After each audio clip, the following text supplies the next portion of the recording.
بسم الله الرحمن الرحيم إذا السماء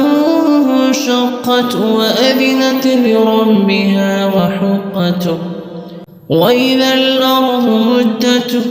وألقت ما فيها وتخلت وأذنت لربها وحقت يا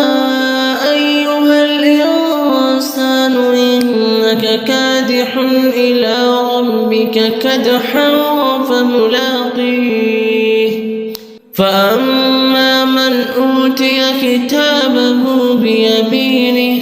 فسوف يحاسب حسابا يسيرا وينقلب إلى أهله مسرورا وأما من أوتي كتابه وراء ظهره فسوف يدعو ثبورا ويصلى سعيرا إنه كان في أهله مسرورا إنه ظن أن لن يحور بلى إن ربه كان به بصيرا فلا أقسم بالشفق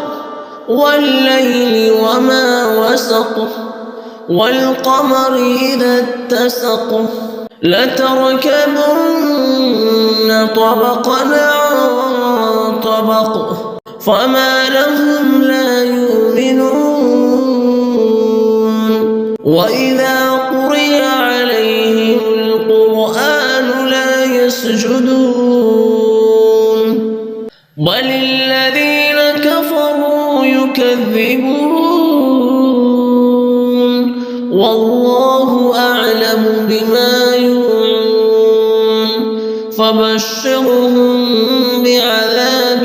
أليم إلا الذين آمنوا وعملوا الصالحات لهم أجر غير ممنون صدق الله العظيم.